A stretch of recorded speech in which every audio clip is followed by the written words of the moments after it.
حضرت جابر کے بیٹے زندہ ہو گئے۔ اچھا جی۔ جابر بن عبداللہ کہتے ہیں حضرت صلی اللہ علیہ وسلم کی یہ عادت تھی کہ اگر کوئی دعوت پکاتا تو آپ صلی اللہ علیہ وسلم رد نہ فرماتے۔ ایک دن آپ کو جابر نے دعوت دی تو آپ نے فرمایا فلاں دن آنا۔ جب مقررہ دن آیا تو آپ جابر کے گھر تشریف لے گئے۔ اس نے رسول اللہ صلی اللہ علیہ وسلم کو اپنے گھر دیکھا تو بہت مسرور ہوئے اور خوشی و شادمانی کے عالم میں مشکامیز پانی کا چھڑکاؤ کیا اور شاداں و فرحاں آپ کے پاس آئے اور آپ کو اندر تشریف لانے کے لیے عرض کی۔ آپ اندر آئے تو جابر نے بکری کا بچہ ذبح کیا اور پھر اسے پکانے کا بندوبست کرنے لگے۔ حضرت جابر کے 2 بیٹے تھے۔ بڑے نے چھوٹے سے کہا تجھے بتاؤں ہمارے والد نے ہمارے میمنے کو کس طرح ذبح کیا۔ اس نے چھوٹے کو زمین پر لٹا کر اس کے گلے پر چھری چلا دی اور نادانی سے اسے ذبح کر دیا۔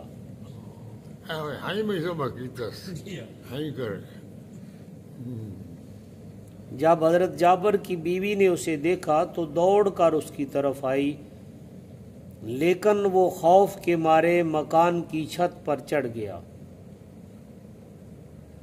ماں اس کے پیچھے پیچھے آ رہی تھی، جس کے خوف سے ڈر کر بچہ چھت سے گر گیا اور گرتے ہی واصلے بحق ہو گیا۔ مر گیا، ایک کو ذبح کر کے اپنے بھیڑوں ذبح کر کے مار چھوڑے۔ اس صابرہ نے اس واقعہ فاجعہ پر قطعاً رونا دھونا نہ کیا بلکہ صبر اختیار کیا۔ 2 بچے مر گئے کہ مبادا حضور علیہ السلام کی طبیعت اس واقعہ کو سن کر متغیر ہو۔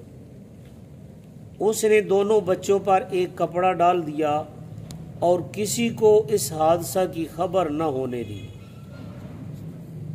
اگرچہ وہ ظاہراً خوش تھی لیکن باطنی طور پر خون کے گھونٹ پی رہی تھی۔ باطنی طور پر کون خوش ہوگا؟ بکرے کو بریاں ہونے تک حضرت جابر کو بھی خبر نہ ہوئی۔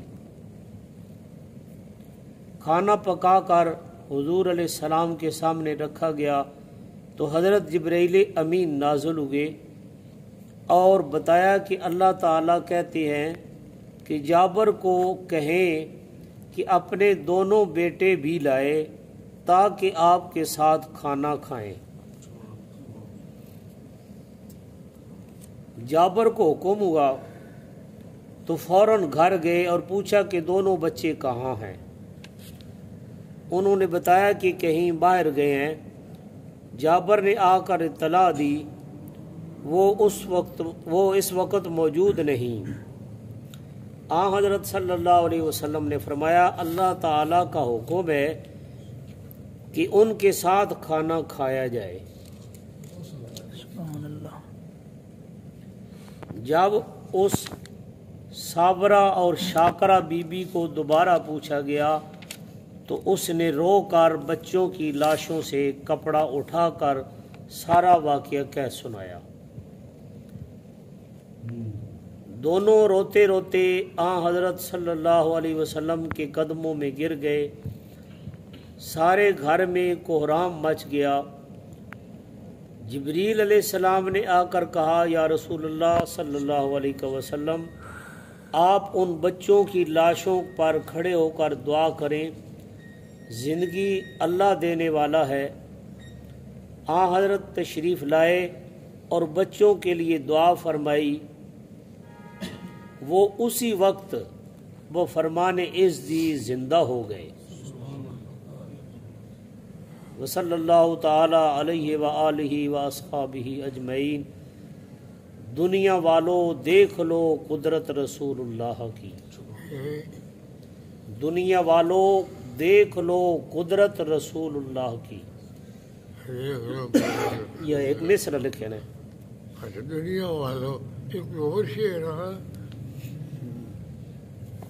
دنیا دیکھنی ہے عزت، دیکھنی ہے حشر میں عزت رسول اللہ کی. ہاں وہ ایک نعت نبی مصر. دیکھ لو قرآن رسول اللہ.